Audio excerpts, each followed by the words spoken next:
바울은 지난 시간에요, 거듭해서 자기의 예루살렘 행을 만류하는 빌립과 그의 네 딸들 그리고 자기 일행들을 단호한 목소리로 질책을 하게 됩니다. 여러분, 어떻게 또 울어서 내 마음을 상하게 하십니까? 나는 주 예수의 이름을 위해서 내 생명까지도 아끼지 않는다라고 말씀하지 않았습니까? 자, 여러분, 바울은요, 성령님께서 예루살렘에 가면 환난과 핍박이 기다린다라고 알려주셨지만 그 길을 계속해서 걸어갑니다. 반대로 빌립과 그의 네 딸들 그리고 그의 일행들은 계속해서 그의 앞길을 가로막으면서 만류하게 되는데요. 자, 한 가지 궁금한 점입니다. 똑같은 성령님의 인도하심을 받았는데 왜 두 그룹 사이의 해석이 정반대로 달라질까? 여러분, 빌립과 그의 네 딸들은요, 하나님으로부터 받은 음성을 자기 안위와 이기적 욕망의 수단으로 삼았던 결과 예루살렘으로 가는 길, 환난과 핍박이 도사린 길은 절대로 가지 말아야 할 길이 되었던 겁니다.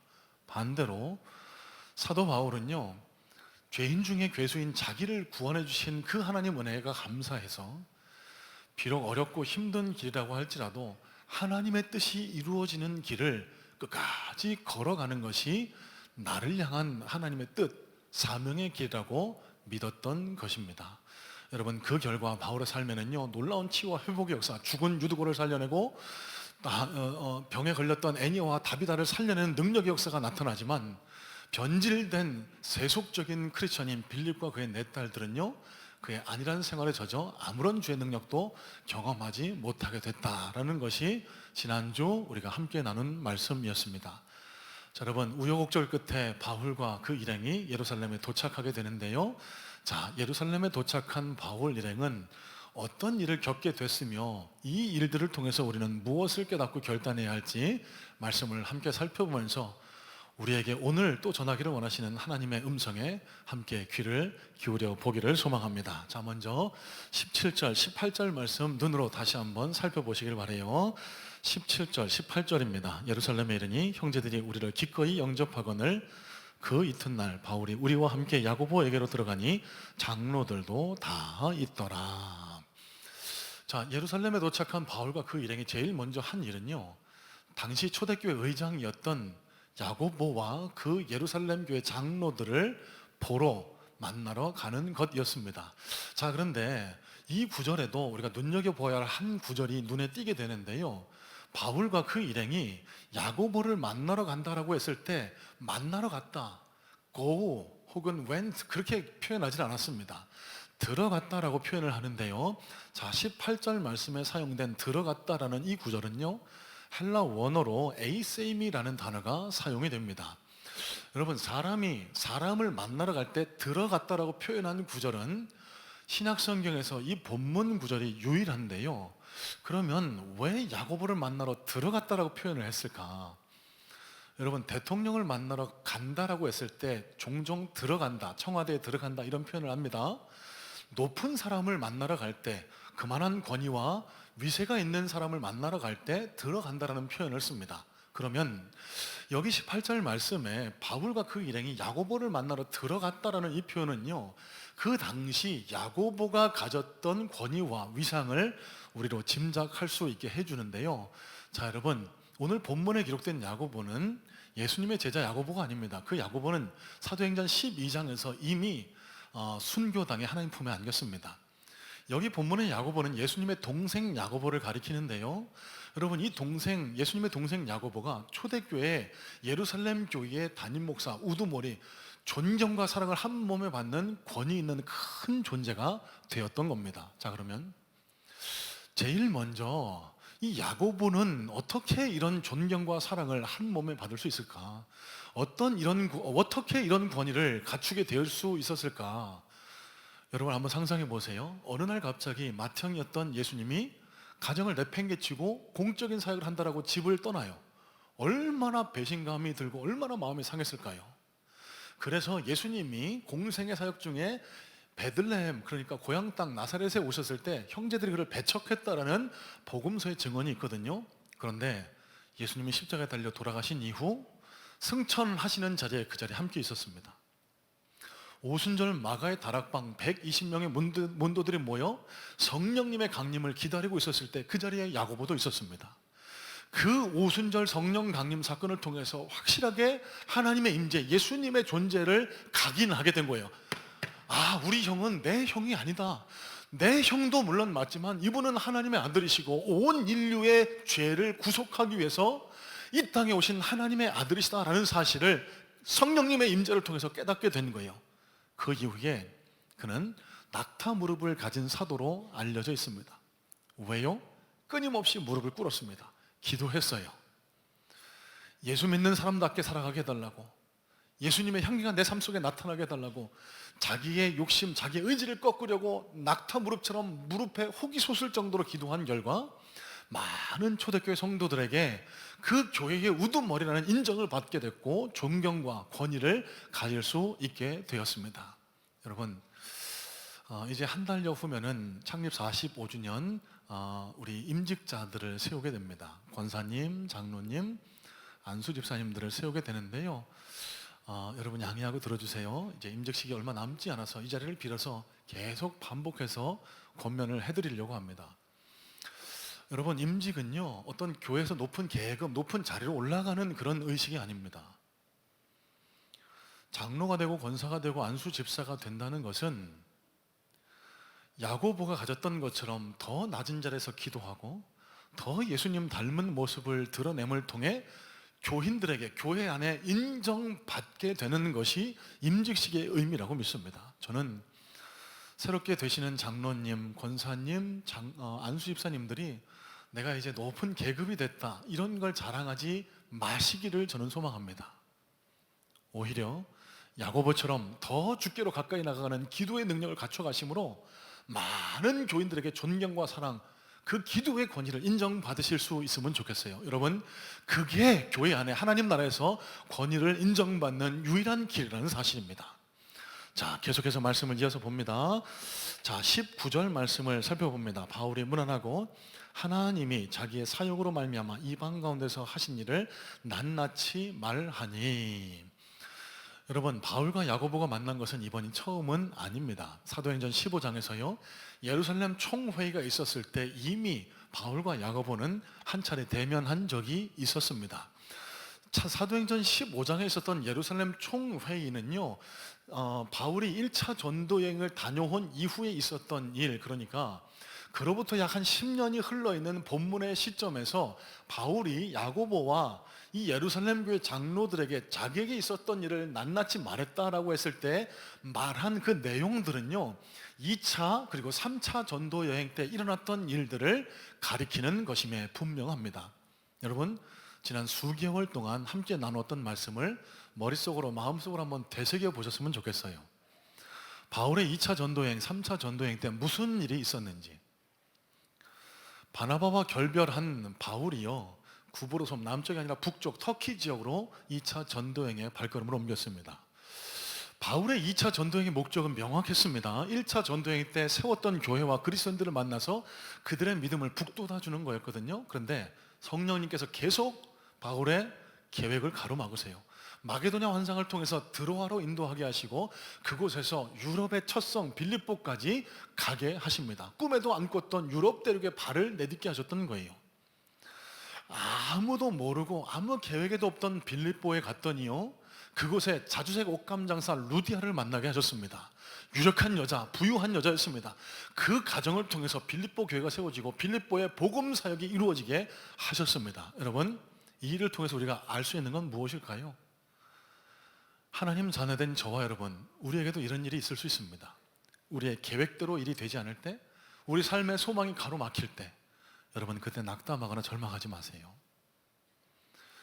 하나님 손에 붙들려 있는 한 하나님께서는 가장 선하고 아름다운 길로 우리를 인도하시고요 아무것도 없는 빈터에 교회가 이루어지게 하시고 사막의 강을 내심으로 인해서 하나님의 놀라운 역사를 경험하게 하신다는 사실, 저는 우리 성문의 모든 성도님들에게도 바울을 인도하셨던 하나님의 손길이 날마다 강력하게 역사하실 수 있기를 주님의 이름으로 축복합니다. 여러분, 빌립보 성에서는 귀신 들린 여인에게서 귀신을 쫓아줬더니요 그 주인들이 고발해요. 그래서 억울하게 매맞고 감옥에 갇히게 됩니다. 여러분, 그때 바울과 실라가 어떻게 했죠? 하나님을 원망하지 않아요. 그곳에서 기도하고 찬송했다라고 성경은 기록합니다. 그때 어떤 역사가 일어나죠?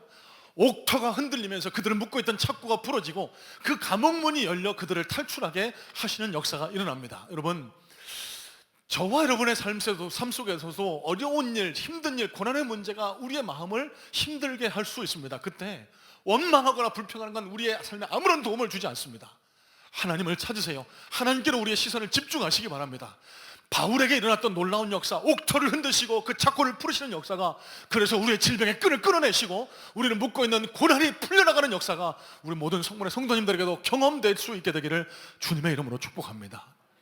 이후에 데살로니가, 베레아, 고린도, 에베소를 거쳐서 하나님의 교회를 세우게 하셨고요, 돌아오는 길에는 하나님의 계시로 말미암아 유대인들이 뱃속에서 사도 바울을 죽인다는 계획을 알고 그 마게도냐 지역을 걸어서 올라가게 되죠. 그 힘든 길 끝에는 의사 누가를 제외하게 하심으로 그 병약한 바울의 몸을 돌보게 하셨고요, 드로아에서는 예배드리다가, 창가에서 예배드리다가 졸다 떨어져 죽었던 청년 유두고를 하나님의 말씀으로 다시 되살려내는 놀라운 생명의 역사도 경험을 하게 됩니다. 자, 여러분, 일일이 다 거론할 수 없는 사도 바울의 2차, 3차 전도 여행 중에 일어났던 일들, 여러분, 이 일들을 야고보에게, 예루살렘 교회 장로들에게 막 보고하는 거예요. 이런 일이 있었습니다. 이런 일이 있었습니다. 여러분, 이런 간증을 들으시면은 여러분 보통 어떤 생각, 어떤 감상이 일어나실까요? 보통은 대단하다. 바울 선생 대단합니다. 역시 바울 선생입니다. 부럽습니다. 여러분, 이게 일반적인 반응 아닙니까? 그런데 야고보와 예루살렘 장로들은 그러지 않았습니다. 성경이 뭐라고 기록하죠? 그들이 하나님께 영광을 돌렸다라고 기록을 하고 있습니다.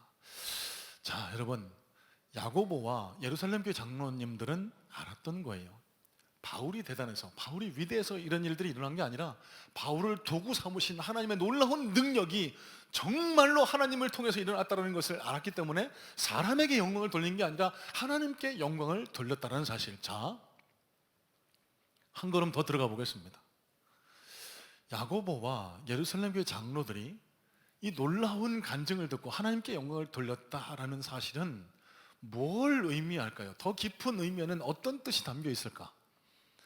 우리말 영광을 돌리다라고 했을 때 사용된 헬라 원어는요, 독사조라는 단어를 사용을 하는데요, 이 단어는 영화롭게 하다, 찬양하다라는 그런 뜻을 담고 있습니다.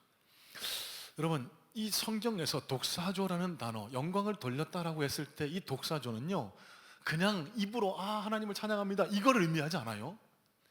내게 있는 가장 최상의 것을 하나님 앞에 드린다라는 것을 가리켜 독사조, 영광을 돌린다라고 그렇게 표현을 하고 있습니다. 여러분, 그러면 저와 여러분들에게 있는 가장 최고의 것은 뭘까요? 돈? 내 권위? 내가 이루는 업적들? 여러분, 아닙니다. 저와 여러분들에게 있는 가장 최고의 것은 바로 우리 자신입니다. 내 자신을 하나님 앞에 올려드리겠다는 것, 최고의 것을 하나님 앞에 드리겠다는 것, 그것이 바로 영광을 돌리다라는 의미였고요, 야고보와 예루살렘 교회 장로들이 이 사도 바울의 놀라운 간증을 듣고 독사조, 하나님께 찬양합니다, 하나님께 영광을 돌립니다, 이 의미는요, 부럽습니다, 이게 아니고 가장 귀한 것을 나도 하나님 앞에 드리겠습니다라는 그 의미가 담겨 있다는 거예요. 어떤 뜻일까요? 바울처럼, 사도 바울이 그랬던 것처럼 내 자신의 유익과 내 안일만을 위해서 살아가는 것이 아니라 하나님의 뜻을 위해서, 거룩한 하나님의 사명을 위해서 내 자신을 온전히 맡겨드리겠습니다. 하나님, 내가 바울처럼 내 자신을 하나님께 온전히 맡겨드렸을 때 바울에게 일어났던 놀라운 치유와 회복의 역사, 놀라운 생명의 역사가 내 삶 속에서도 드러나게 하옵소서. 여러분, 이것이 야고보와 예루살렘 장로들이 하나님께 영광을 돌렸다라고 한 찬양의 내용이라는 사실입니다. 다시 말씀드려서요, 바울에게 일어났던 놀라운 기적의 역사, 그것만 부러워하는 것이 아니라, 거기에 방점이 찍혀 있는 것이 아니라, 나도 바울처럼 주님 닮은 모습으로 내 자신의 가장 최고의 것을 하나님 앞에 올려드리겠습니다 라는 고백이, 하나님께 영광을 올려드립니다 라는 이 고백에 담긴 의미라는 사실입니다. 여러분 주기도문 잘 아시죠? 오늘따라 여러분들 표정이 사뭇 진지하십니다. 네. 주기도문 아시죠? 예, 잘 교회에서 잘 하지를 않으니까 잊으신 분들 혹시 계실 줄 모르겠습니다. 그 주기도문의 첫 구절은 어떻게 시작하죠? 하늘에 계신 우리 아버지요, 이름이 거룩히 여김을 받으시. 좀 생각이 잘 안 나시는 분들은 조금 반성하셔야 됩니다. 자, 여러분 주기도문을 예수님이 가르쳐 주신 기도, 그래서 기도의 모범이라고 부릅니다. 그런데 예수님 기도를 가르쳐 주실 때 하늘에 계신 우리 아버지요, 이름이 거룩히 여김을 받으시옵소서라고 제일 먼저 고백한다라고 가르쳐 주셨어요. 이 고백에 담긴 의미는 무엇일까? 여러분, 하나님의 이름이 어떻게 하면 거룩히 여김을 받으실 수 있을까요? 우리가 어떻게 해야 하나님의 이름이 거룩함을 받으실 수 있을까요? 여러분, 여기 본문의 야고보와 예루살렘 교회 장로들처럼 하나님께 영광을 돌리다, 이 의미, 이 맥락과 정확하게 맞닿아 있는 겁니다. 예수님 닮은 모습으로 하나님의 성품처럼 내 자신을 거룩하게 구별해 드립니다 라는 고백이 하나님의 이름이 거룩히 여김을 받으시옵소서라는 이 주기도문 첫 번째 구절에 담긴 의미라는 거예요. 여러분, 하나님의 이름이 영광을 받으실 수 있는 길은 다른 데 있지 않습니다. 하나님의 놀라운 능력, 병자가 치유되고 죽은 자가 살아나고 이런 걸로 하나님의 영광이 드러나는 게 아닙니다.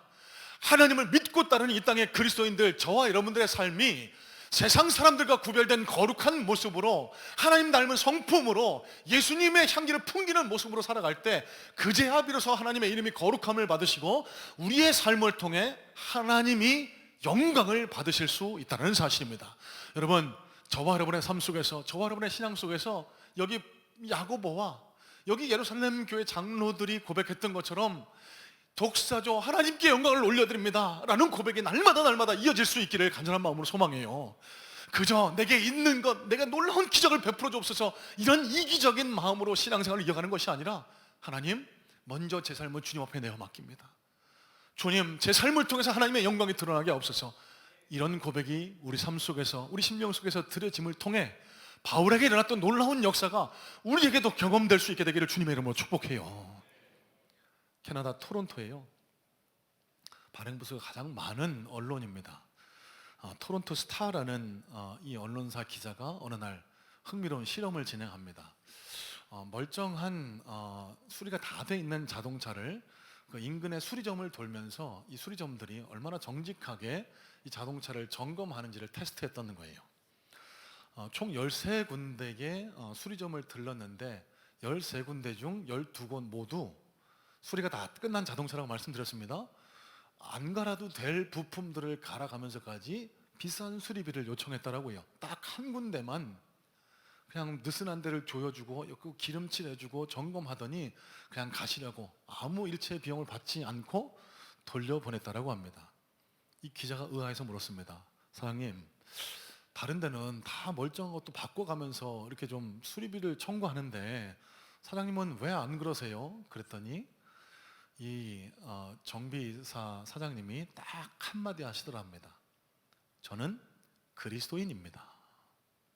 이 기자가요, 이 취재 내용을 가감없이 다 토론토 스타에 실었고요. 그때부터 이 사장님의 정비소는 캐나다에서 제일 유명한 정비소, 저 원근 각처에서 사람들이 몰려드는 가장 유명한 자동차 정비소가 되었다고 합니다. 이분이 89이 돼서 하나님 품에 안기셨는데요, 이분이 소천하실 때 이 토론토 스타가 또 한 번 특집 기사를 실었다라고 해요. 제목은 이렇습니다. 89세기 세상을 떠난 세실 브렌튼, 캐나다에서 가장 정직한 크리스천 정비공 이라는 제목과 함께 부고를 내고요, 이분이 살아온 일생을 이 언론에 싣게 되었다라고 합니다.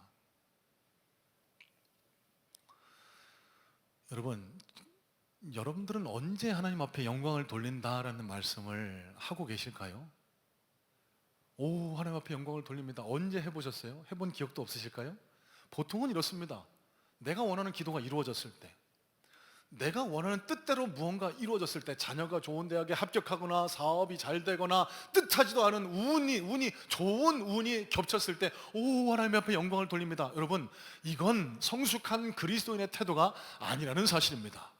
여러분, 바울의 간증을 들은 야고보 사도와 예루살렘 교회 장로가 드렸던 하나님께 영광을 올려드립니다라는 그 고백이 저와 여러분의 삶 속에서도 드러날 수 있어야 돼요.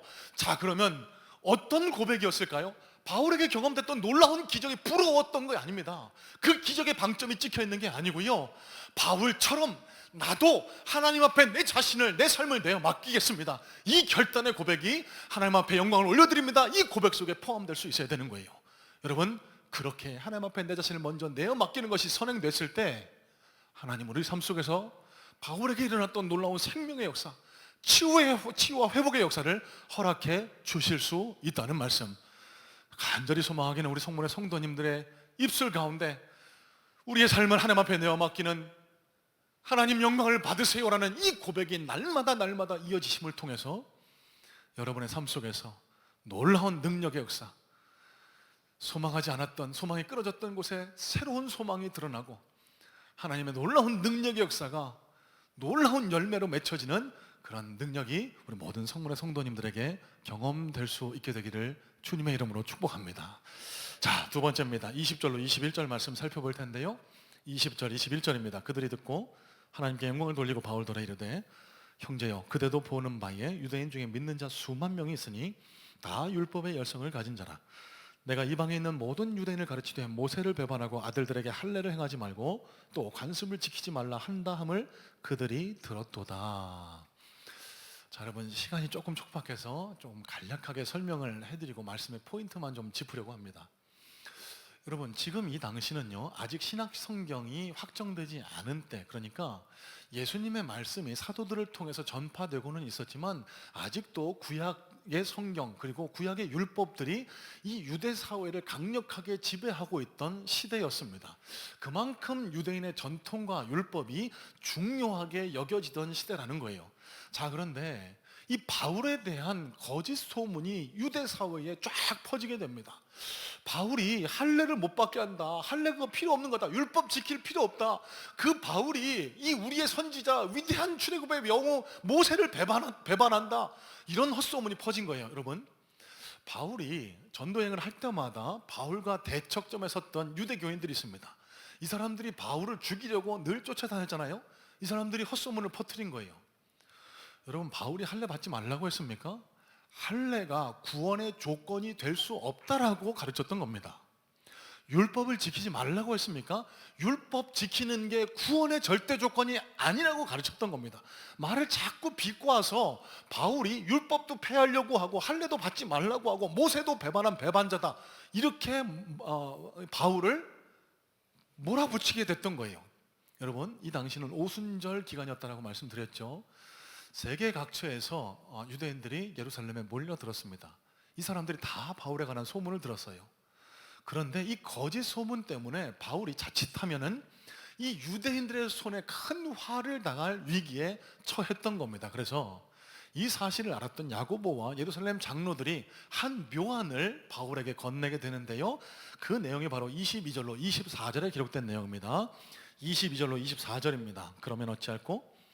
그들이 필연 그대가 온 것을 들으리니 우리가 말하는 이대로 하라. 소원한 네 사람이 우리에게 있으니 그들을 데리고 함께 결례를 행하고 그들을 위하여 비용을 내어 머리를 깎게 하라. 그러면 모든 사람이 그대에 대하여 들은 것이 사실이 아니고 그대도 율법을 지켜 행하는 줄로 알 것이라. 여러분, 이 당시 민수기 6장에 의하면은요, 나실인의 서원에 관한 세 가지 규칙이 있습니다. 머리에 삭도를, 머리를 깎지 말 것, 술을 입에 대지 말 것, 그리고 죽은 시체를 가까이 하지 말 것. 이 당시 유대인들은요, 하나님 앞에 중요한 결단과 서원을 할 때 이 나실인의 규칙을 지켰는데요, 이 나실인의 서원이 끝나갈 무렵 7일에는 그동안 깎지 않았던 머리를 깎으면서 정결 예식, 그러니까 오늘 본문의 결례라고 표현된 영어로는 purification rites입니다. 다시 정결하게 하는 의식을 7일 동안 성전에서 치렀습니다. 마침 예루살렘 교회에 나실인의 서원을 진행하고 있던 사람이 넷이 있었는데요, 야고보와 장로들이 이렇게 권했던 거예요. 바울 선생, 마침 이 네 사람이 나실인 서원을 끝낼 참이니까 이 사람들과 함께 결례, 그러니까 정결의식을 행하세요. 머리도 함께 깎으시고, 여러분, 이때 정결의식을 행할 때 예물도 바쳤으니까 일정한 비용이 들어가거든요. 그들을 위한 비용도 부담해 주세요. 그러면 이 유대인들이 바울 선생에 대해서 오해하고 있던 그 오해들이 불식될 겁니다. 바울이 야고보와 그 예루살렘 교회 장로들의 제안을 받아들이고 그대로 행하게 됩니다. 자, 여러분, 문제는 여기부터입니다. 뭔가 좀 이상하지 않습니까? 지난주까지만 해도 성령님의 음성을 자의적으로 자기 안위를 이기적으로 해석해서 예루살렘에 가면 안 됩니다라고 만류하는 빌립과 그의 네 딸들, 자기 일행들에게 여러분 왜 울어서 내 마음을 상하게 합니까? 그건 하나님의 뜻이 아닙니다. 나는 비록 어려워도 힘들어도 나는 그 예루살렘에 가야 합니다. 그게 주님의 뜻입니다. 이렇게 단호하게 예루살렘에 왔던 바울이 예루살렘에 도착하자마자 왠지 좀 꼬리를 내린 것 같은 그런 인상을 줘요. 그렇죠? 유대인들의 여론을 의식해서, 사람들 눈을 의식해서 중요하지 않다라고 한 율법을 지키는 것, 유대인의 전통을 지키는 것을 그렇게 그대로 쫓아한 것처럼, 그래서 약간 타협한 것처럼, 기회주의자처럼 비춰질 수 있습니다. 여러분, 진짜 그렇습니까? 전혀 아닙니다. 만약에 야고보와 그 예루살렘 교회 장로들이요, 할례 받아야만 구원 받는다라고 하세요. 그러면 생명을 내걸고 반대했을 겁니다. 율법을 지켜야만 천국 간다라고 하세요. 그러면 바울은 목숨을 내걸고 저항을 했을 겁니다. 그런데 그건 본질이 아니에요. 유대인의 전통과 관습에 관한 일입니다. 결례의식을 행하고 제물을 바치고 머리를 깎는 것, 유대인의 전통과 관습을 내가 쫓는다라는 것은 충분히 내가 할 수 있다. 왜요? 유대인들과 접촉점을 늘려서 그들과 벽을 가로막아 그들의 전통을 지키지 않아서 벽이 생겨서 복음을 전하지 못하면 그게 더 손해니까, 내가 그들의 전통과 관습을 존중한다는 것을 보여주기 위해 기꺼이 그 전통, 나실인의 결례를 행하는 것을 참여를 했다는 거예요. 여러분, 물을 한번 예를 들어 볼게요.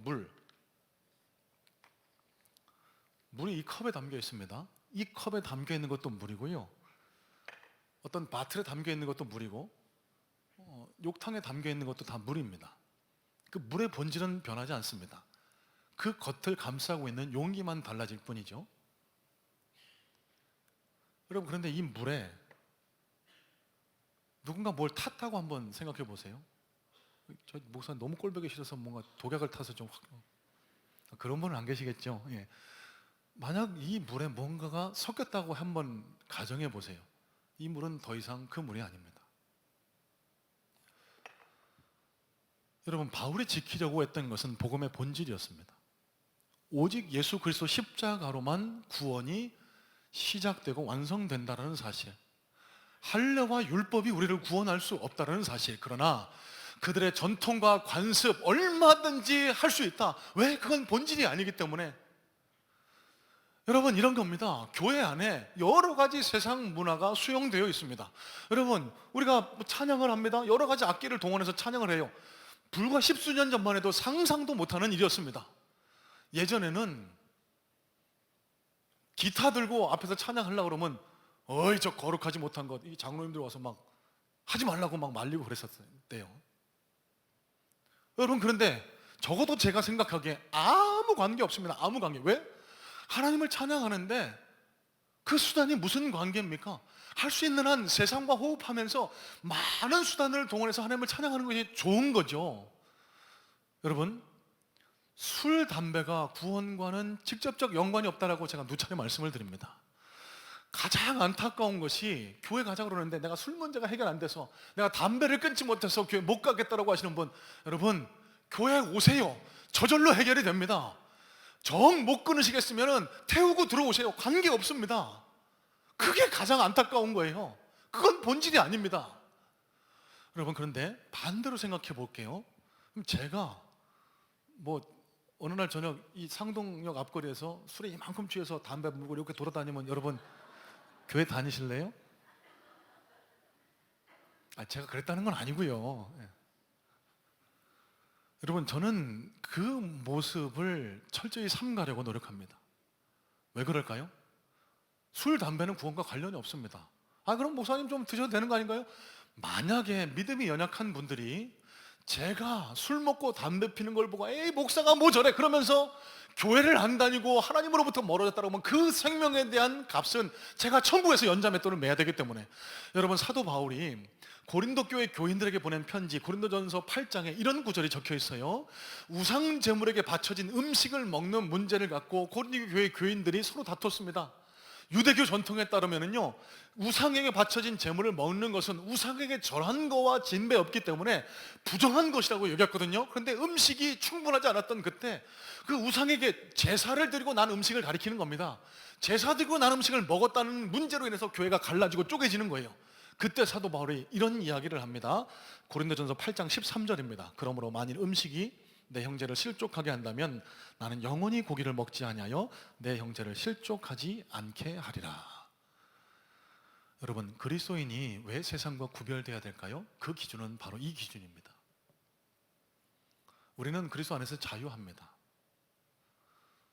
술, 담배, 세상 사람들의 문화 다 수용이 가능해요. 하지만 우리가 일정 거룩한 부분, 지켜야 될 선이 있는 것은 세상과 구별되지 않아서 예수 믿지 않는 이들이 뭐 저래, 교회 다니는 사람 뭐 이저래. 여러분, 이건 하나님 앞에서 책망받을 일이기 때문에 그렇다는 사실이에요.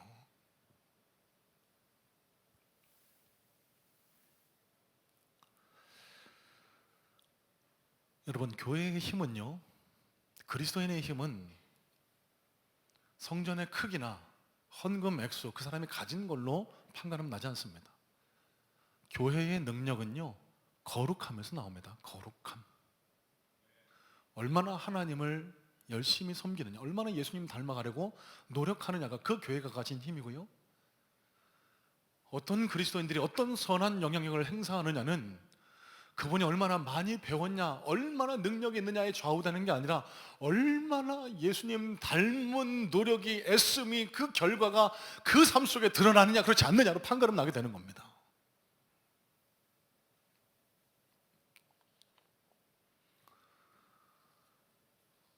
창립 45주년 임직자님들에게 이런 말씀을 드리고 싶어요. 여러분, 이미 저희 교회 장로님들, 권사님들, 안수집사님들 계십니다. 그런데 왜 또 세울까요? 또 높은 계급 높은 분들을 세워서 교회가 더 무게를 더 하려고 그럴까요? 전혀 아닙니다. 전혀 아니에요. 새로운 분을 장로님 세우고 권사님 세우고 안수집사님 세우는 이유는 딱 하나입니다. 이분을 통해서 교회의 능력, 거룩함의 능력, 세상과 구별된 능력, 예수님 닮은 선한 영향력이 우리 교회 가운데, 이 땅 가운데 드러나게 해달라고. 여러분, 그게 이번에 45주년에 장로님을 세우고 권사님을 세우고 안수집사님을 세우는 목적이라는 사실이에요. 여러분, 저와 여러분들에게는 오늘 이 땅을 살아나가는 시대적 역사적 소명이 있습니다. 나 하나 잘 먹고 잘 살고 평안하기 위해서 우리가 예수 믿고 살아가는 것 아니에요. 바울처럼 생명을 내던 저 전도 여행 가자, 그 말씀 드리는 건 아닙니다. 저와 여러분들에게 원하시는 시대적 역사적 소명은요, 나로 인해서 내 주변이 더 거룩해지고 예수의 향기가 풍겨나게 되는 것, 하나님 나라가 확장되는 것, 그것이 저와 여러분들에게 주어진 사명, 소명의 길이라는 사실입니다. 그 소명은 어떻게 해야 이루어질 수 있을까요? 거룩함의 능력으로부터 시작됩니다. 세상과 구별된 능력, 내게 모든 것이 가하나 그렇지 않은 것은 내가 한 생명이라도 더 얻기 위함이라. 사도 바울의 고백처럼 내가 모든 것이 주 안에서 자유롭지만 내가 스스로 절제하고 내가 스스로 자제하는 것은 내 모습을 통해서 하나님께 영광이 돌아가고 내 모습을 통해서 안 믿던 영혼들이 주께로 돌아오기 원하는 것, 여러분, 이게 저와 여러분들이 그리스도인답게 살아야 할 기준, 삶의 기준이 된다는 사실입니다. 지난 8월 달에 연합뉴스 기사에 실렸던 내용입니다. 안산시 단원구에서 한 폐지 줍는 어르신이 리어카를 끌면서 폐지를 주우시다가 갑자기 폭우가 쏟아졌어요. 이 우산을 갖지 못하셔서 어쩔 줄 몰라 하시는 이 어르신한테 어떤 한 여성이 조그만 우산을 들고 다가가더니요, 약 한 1km를 같이 동행했답니다. 우산이 작아서 그런지요, 본인은 반밖에 쓰지 못해 몸의 절반은 흠뻑 젖을 수밖에 없었다는데요. 여러분 보시는 저 사진입니다. 저 사진이 네티즌들 사이에 SNS를 타고 전파되면서 저분이 우산 천사라는 별칭으로 많이 이렇게 회자가 되게 됐습니다. 각 언론사들이 찾아서 이분을 인터뷰하려고 했습니다. 그런데 자신의 신분을 밝히기를 끝까지 고사하셨답니다. 연합뉴스 TV가 이 폐지 줍는 어르신을 찾아서 이분의 더한 얘기를 들으셨다는데요. 저 우산을 씌워준 분이요, 우산을 씌워준 것만 그치지 않으셨다라고 해요. 길을 다 간 이후에 잠깐만 기다리라고 하더니 그 옆에 마트 가서 돈을 뽑아갖고요, 봉투에 3만 원을 넣어서 본인한테 줬다는 겁니다. 그게 너무너무 감사하시더래요.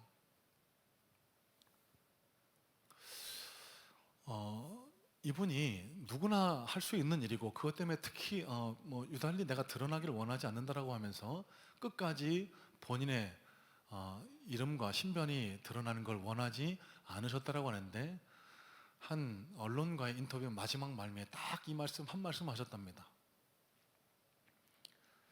기독교 신앙이 있어서 해야 할 일을 했을 뿐입니다. 여러분, 저는 우리 성문의 모든 성도님들의 삶 속에서 이런 아름다운 거룩의 향기가 드러날 수 있기를 정말 간절히 소망하고 정말 간절히 축복합니다. 여러분, 믿음의 능력은요, 성경 많이 본다고, 기도 많이 한다고 결정되지 않습니다. 물론 중요합니다. 그러나 우리의 믿음이 내 머릿속에만 머문다라고 하면은 그것은 이미 죽은 믿음입니다.